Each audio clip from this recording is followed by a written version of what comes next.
All right, everybody, we are back again for another episode of the Coach's Compass. Again, don't remember what episode it is because we just continue to roll and bring on cool guests from all over the world. It's your boy, Coach Coop, right, reporting live right now from the U.S. of A. Right, Coach J can't be with us tonight because he's got a lot of things going on, but we got another cool guest, right? My boy, Coach Ray, out of the Netherlands. He's a physio and strength and conditioning coach, helping athletes and sports organizations with strength and conditioning and physio services based out of, again, the Netherlands, but mostly working with teams to help them understand the strength and conditioning and physio side of things. So, Coach Ray, thank you for being here with us today and welcome, my brother.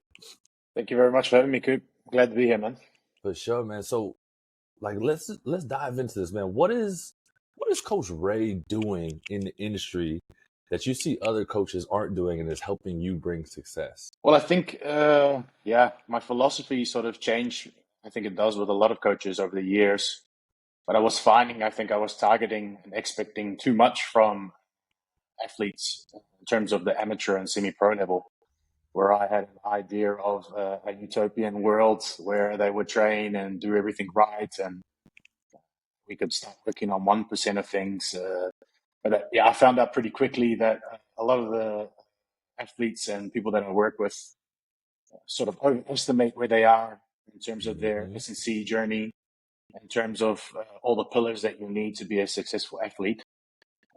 And a lot of the time, it's just getting those big rocks sorted, getting those big pillars sorted.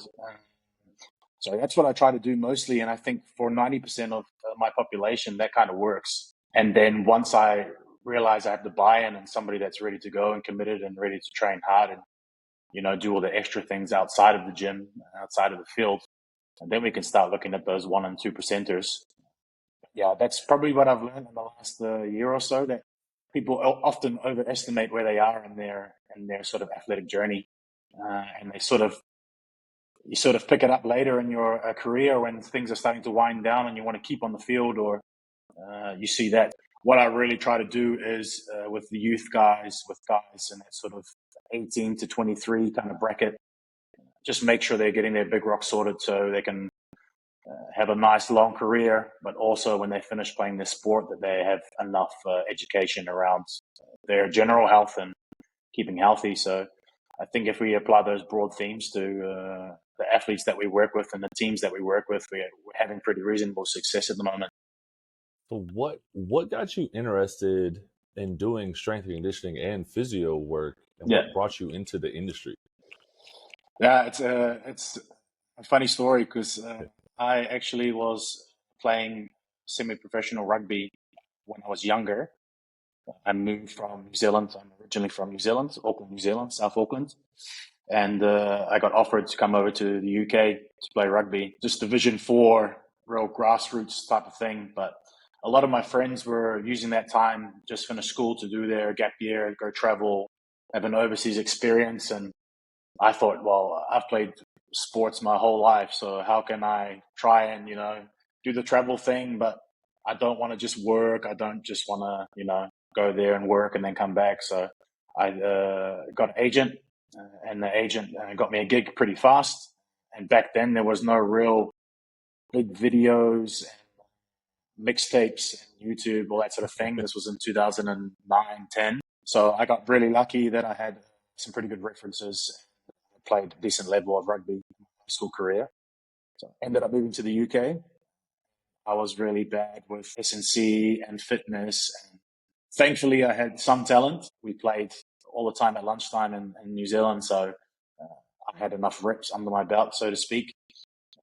And then I got there and I started playing against men that were much stronger than me and had played 100 to 200 games more.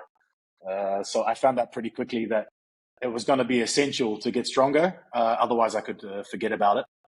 And initially, you have no sort of experience in that, and you just think, okay, I'm just going to go pump some iron.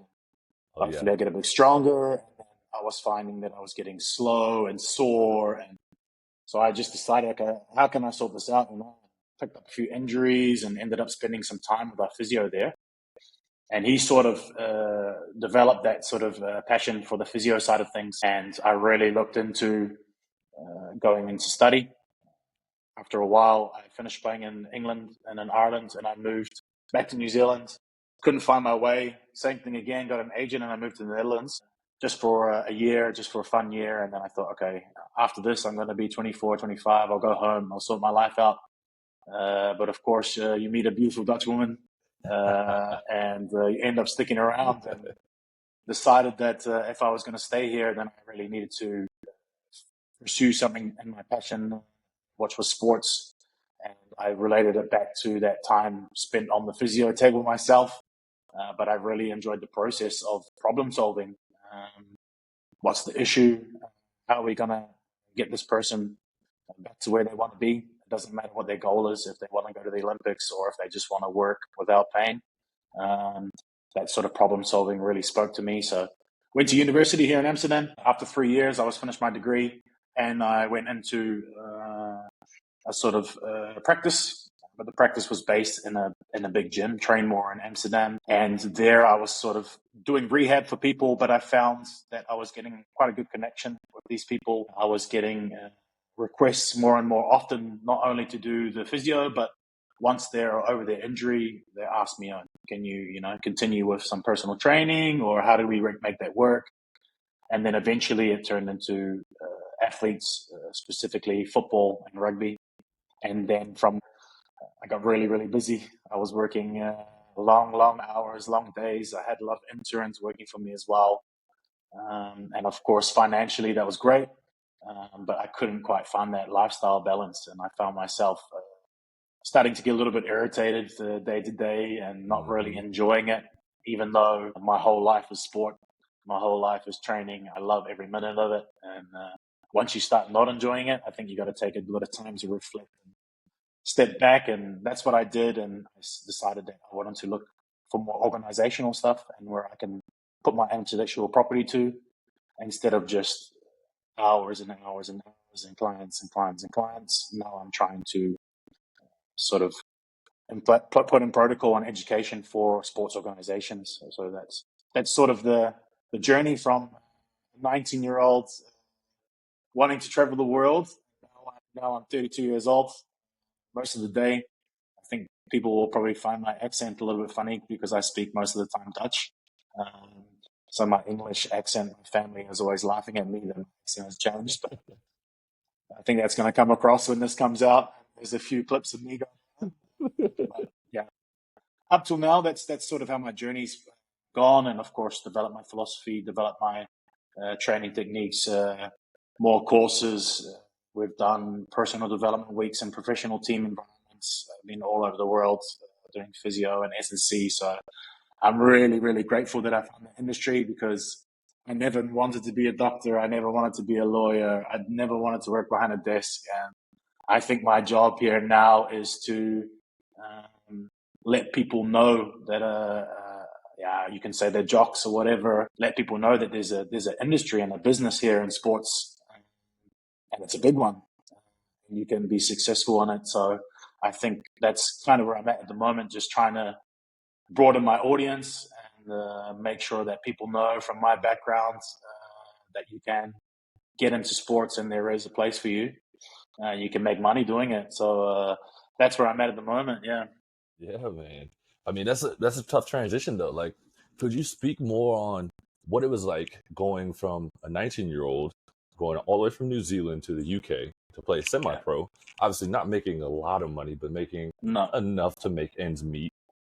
And then the transition from going back home a little bit, and coming back to the Netherlands, and then being done with sports and trying to figure out what is the next step, and then getting into this side of things.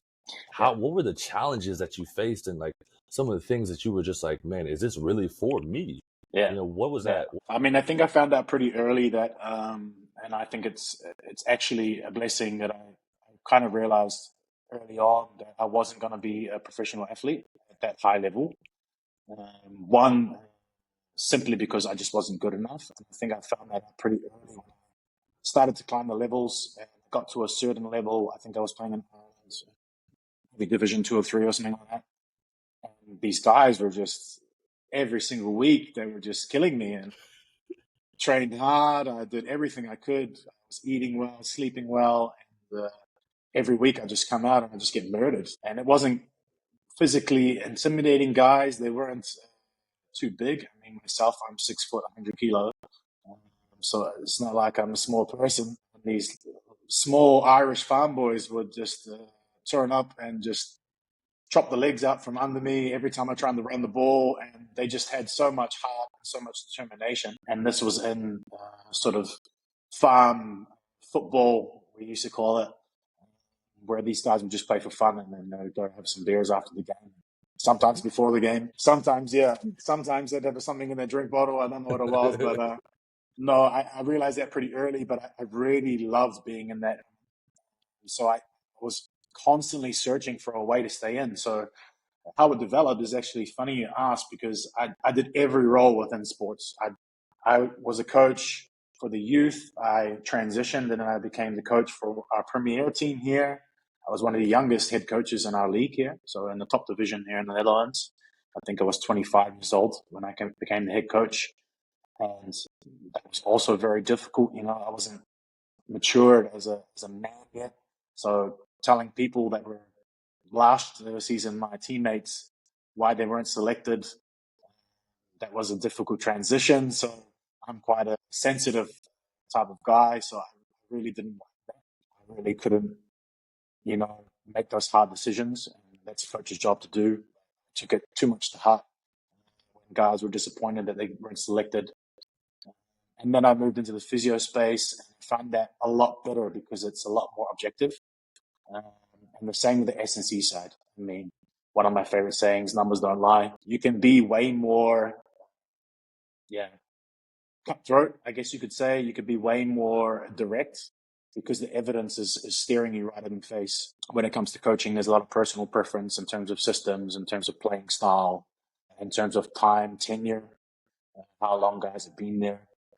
So making that transition, I sort of just navigated all the roles I could within sort of the paid spectrum. And then I ended up coming over to S&C, and that was sort of instigated by a friend of mine. He came over to do the S&C job for us at our local club here in the Netherlands.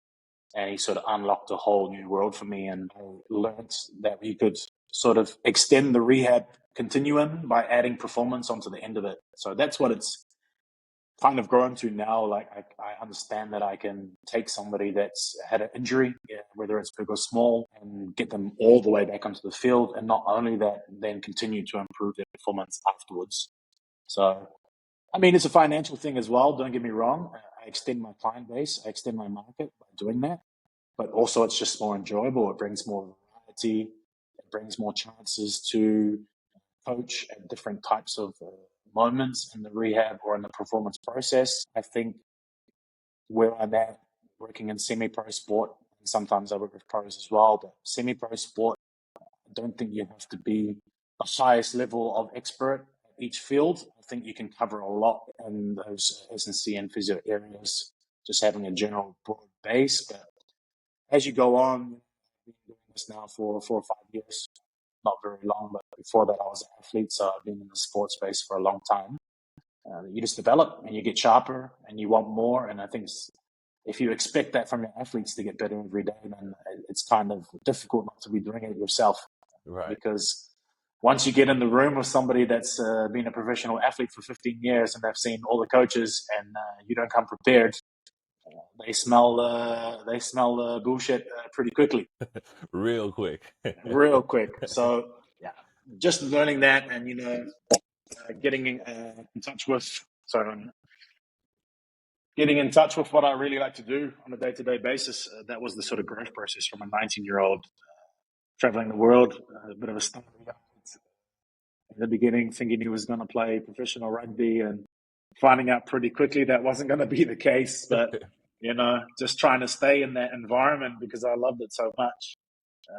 That's kind of how it developed into what it is now. And now it's a lot less one-on-one training, a lot less clients, but way more upskilling for staff and, making sure that teams have the right plan, macro, micro, everything. And just educating people day to day because then they can look after themselves. I think that's the main thing.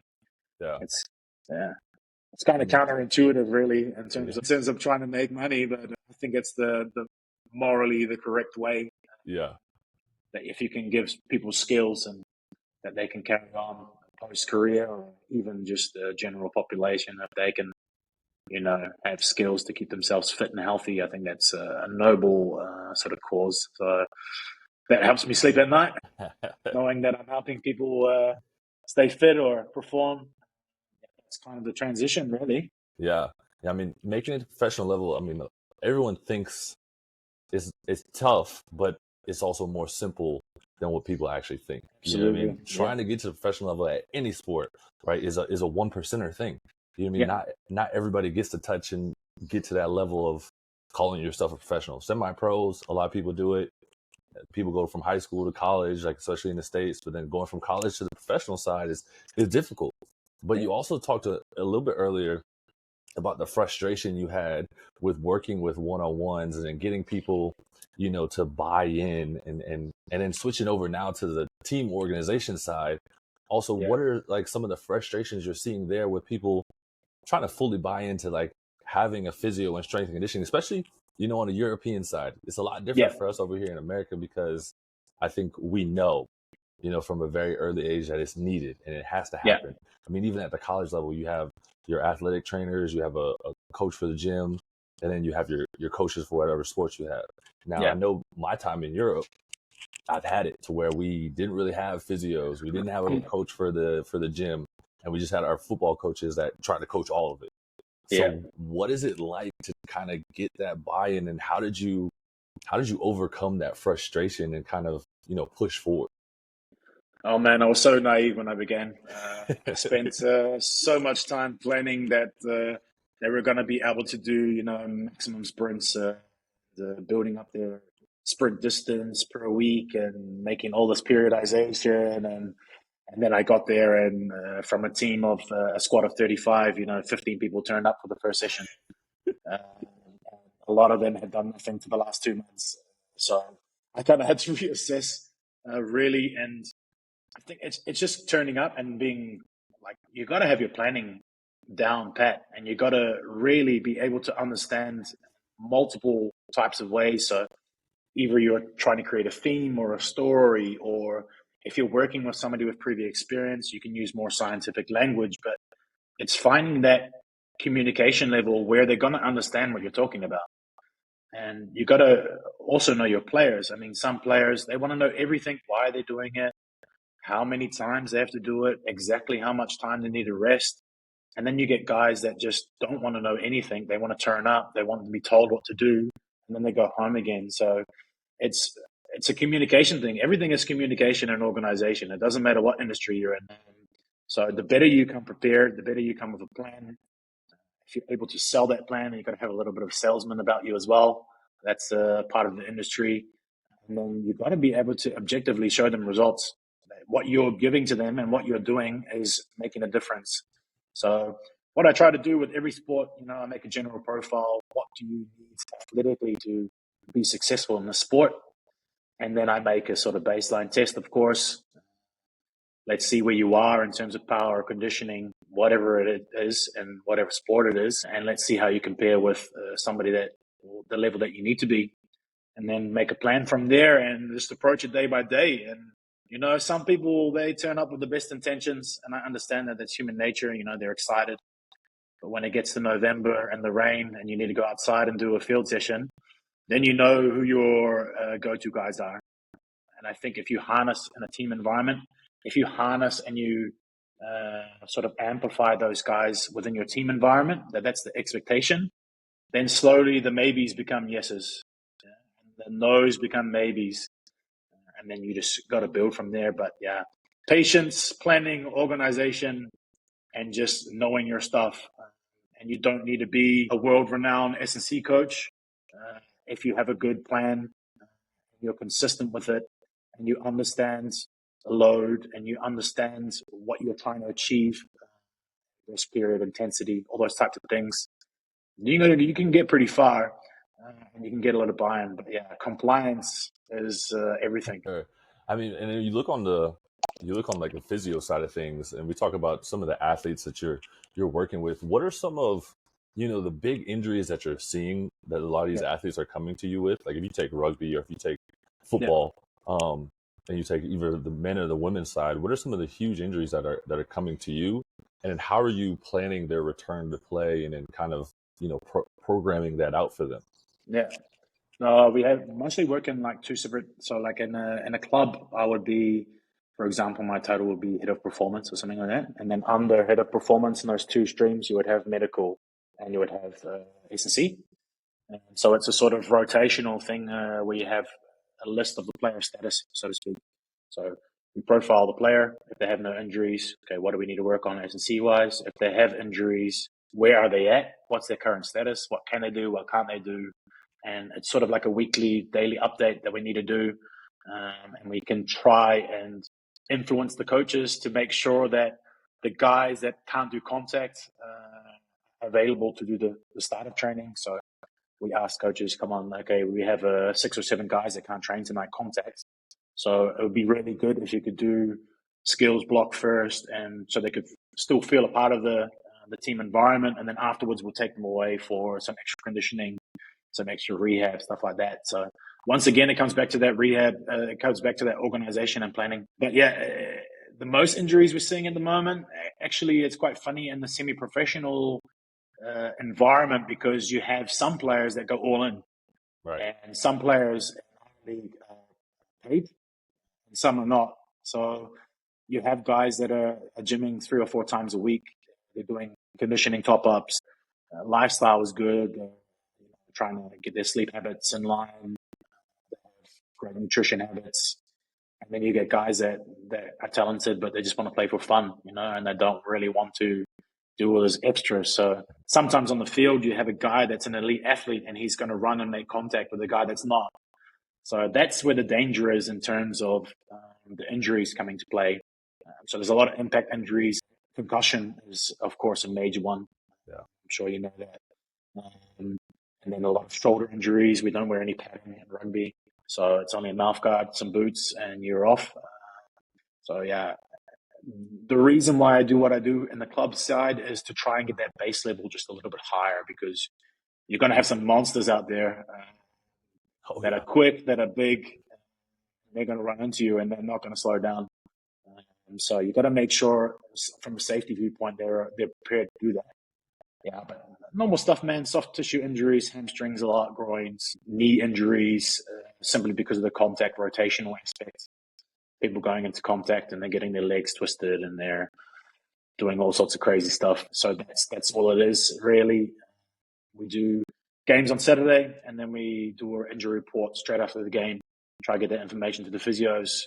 Physios give them a sort of immediate protocol of how to look after themselves. And then Sunday, check in again, 24 hours. What's the status? Do you need to come into the clinic on the Monday? Monday, player status goes to the clubs, the coaches, who's going to be available the coming weekends. Why not? Who's 50-50? When are they going to know? And then they can make their selections. And I think the S&C and physio side of the sort of that sort of section within team sports is becoming a lot more important, because back in the day, for my old school contemporaries, I remember when I was 19 playing in England and Ireland, I was playing with 35-year-old guys, and yeah, after every game, ice everywhere. Tuesday, can't train shoulder. Thursday, can't train tight hammies, and then game again. And then just the whole season of that. Never Yeah. go to physio, never in the gym, nothing. Now there's money involved, so these guys need to look after their vehicles, and their vehicles are their bodies. So it needs to be organized really well. But also for the clubs, I mean, people pay membership to go to these clubs, so they can't afford that guys are just missing the whole time. So that's kind of what we're dealing with at the moment. It's a big puzzle, but that's why I enjoy it. It's all problem solving, even on an individual basis, but also on a group basis. And how you communicate that to coaches, sometimes they completely ignore you. Yeah. That's a generational thing, I think. There's some quite hard-nosed coaches still floating about. And then you get the sports science coach as well, who wants to know everything. He wants to know distance run. He wants to know intensity, RPE, heart rate. I don't know, man. He wants to know everything. So I think trying to find a happy medium is the best way to do it. And then just applying those principles, making sure you create a good coaching staff. Yeah. No, I mean, because if we talk about like the physio side of things, I know in Europe, even if so, I can only speak for the football side of things, like American football side. Yeah. Sometimes we don't always have a physio out there, so you're having to go to a clinic, and then they might get you one treatment that week. Yeah. And then you're trying to show up and play for a game. Has it changed really much, on your side of things, to where guys are coming, 2 to 3 times a week to the clinic to kind of harbor those injuries, to kind of make sure that they're ready for Saturday, and kind of getting them up and running and prepared? I mean, obviously you get the ACL tears or the shoulder dislocations or any soft tissues that are longer term for recovery. Like, you'll take that time, but some of those smaller ones that you can kind of work with in season and during the week to kind of make sure they're still ready to play. How many times a week are you like seeing some of these guys? How hard is it to get these guys to actually show up to the clinic and get that treatment? Yeah. I mean, it varies. We do a lot of stuff at the club as well. So lucky enough, the clubs that I work with, they have a deal or contract where we're there on training nights. And so that always helps. So at least you got 2 contact moments per week with these guys. But it's also very tricky because once you turn up at the club, it's a free-for-all, Yeah. It starts raining, it's a little bit cold, and then all of a sudden you got 8 people for physio. So I try and I put it back on the players, like, okay, you can only see us if you're booked in. If you send us a message about wanting to take a look at something, then we can help you out. And that sort of cuts away 30% of guys that just want to hang around and miss the warm-up or whatever. I mean, that's changing a lot, but a lot of it's dictated by the insurance system, to be honest.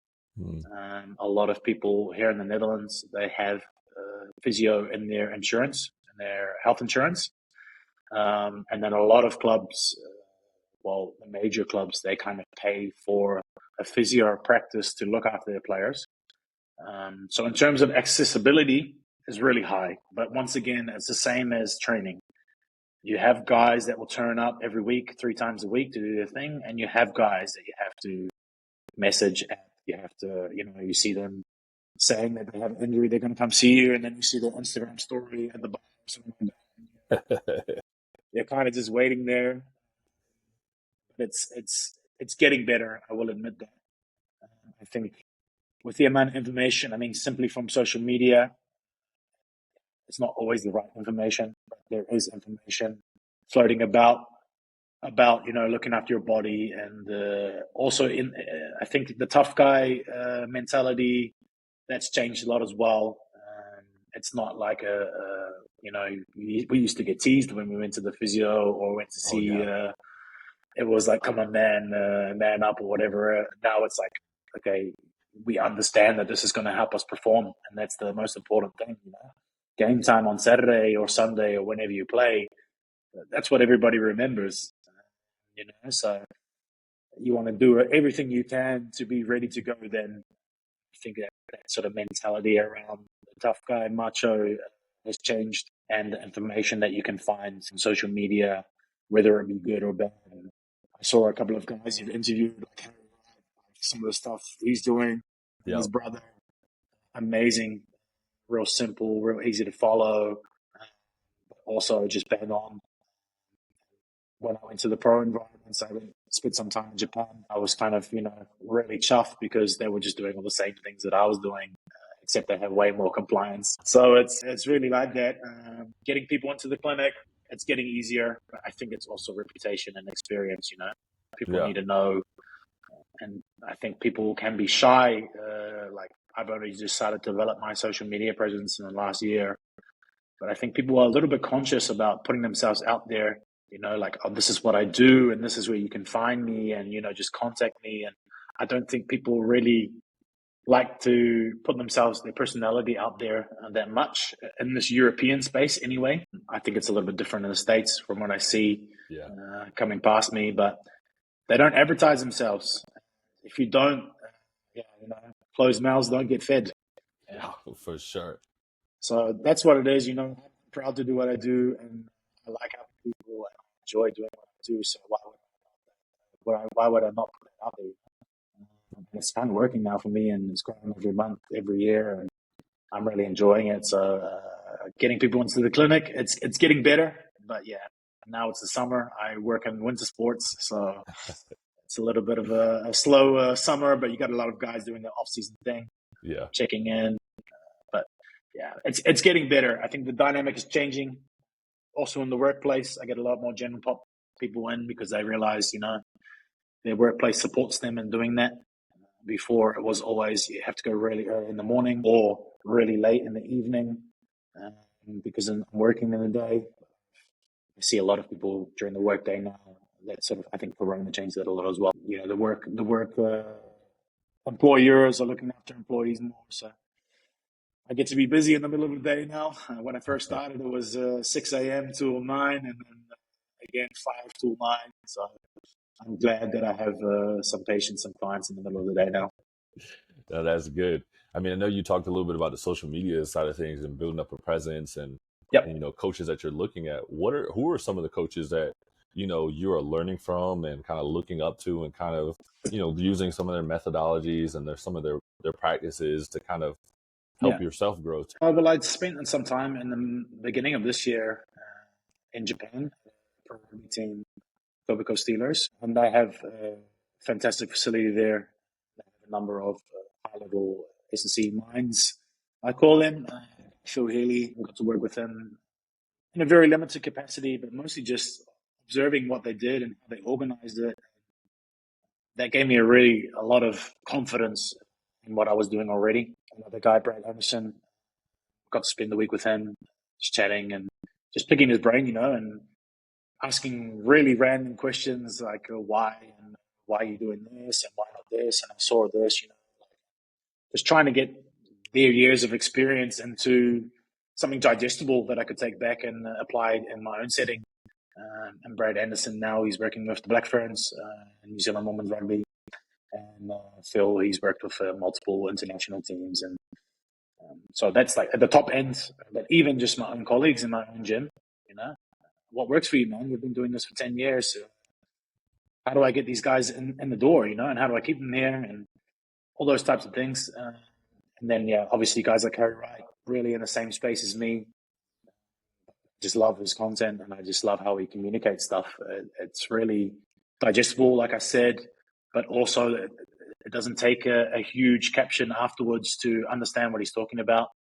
And it's constant, every day I wake up and I find, okay, this is another good post. Like what's going on here? And the theming and the philosophy is bang on.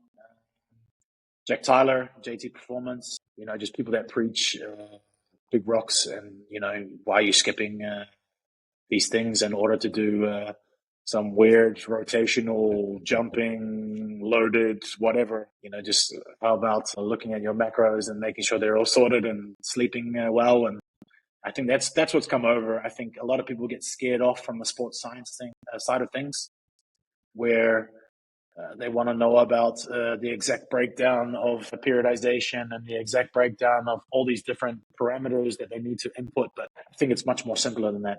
And when I went into the pro environment, I found out that it indeed was very simple.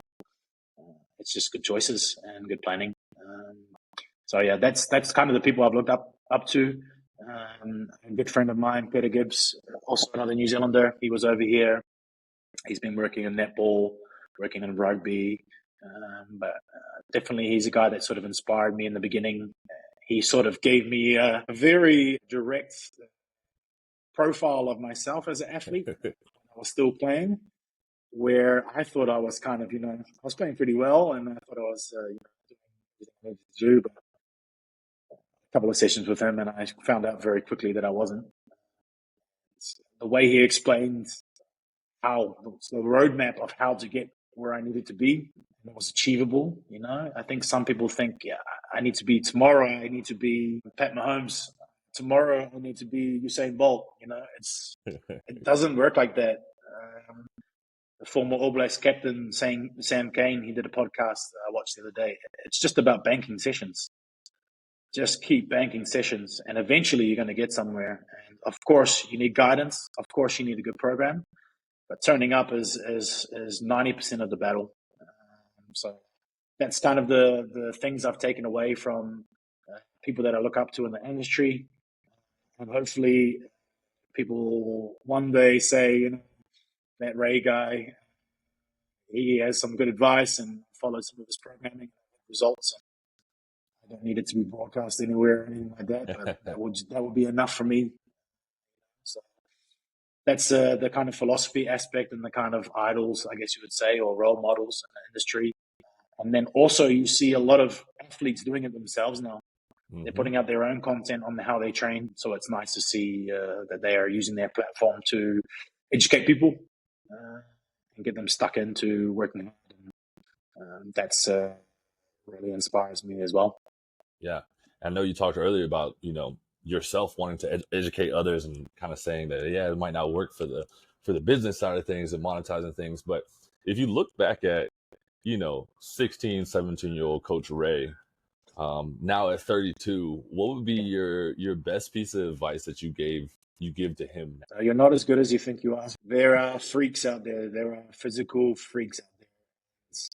The better that you understand your weaknesses, the faster you can work. That's not just in an athletic sense. That's just being self-reflective. I think it's good to have that sort of wanderlust when you're a young person. Optimism that you can achieve anything. Yeah. But I think it needs to be supported by great self-reflection and critical analysis. I think if I could tell that to my 16, 17-year-old self, like, listen, you're a good guy and, you have talent, but you need to look inwards, not look for excuses from coaches that you think don't like you, or the reason they don't like you is because you're not fit. So when it comes to a critical part of the game, they can't rely on you. I think as a young man, you're full of all sorts of hormones. There's a lot of things happening socially in your life, and it's really easy to think, oh, this guy just doesn't like me, so I'm just going to ignore him, instead of self-reflecting. And I mean, I want to say that to my 16, 17-year-old self, but I know who that person is. So I'm not sure exactly how they're going to take that. I think he's just going to be a get off my lawn type of experience. So I would say that definitely, and then just concentrate on the big rocks, just train hard, and be coachable, and then enjoy it, because it goes very quickly. For sure. I know how that is, looking back at 16, 17-year-old self, my own self. But then also, coaches getting started in this industry, what would you tell them? Like, what would be your first piece of advice you gave to them if they, a young, bright-eyed, bushy-tailed guy comes up to you and says, Coach, I want to be the best in this industry. What would you tell them? I think it's down to passion first.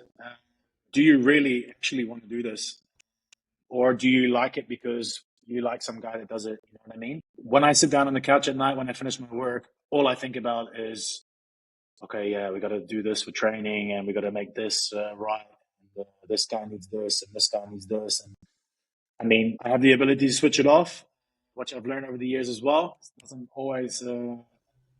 always good for your life, particularly your domestic relations, when you can't turn it off. But you got to love it. You got to love it.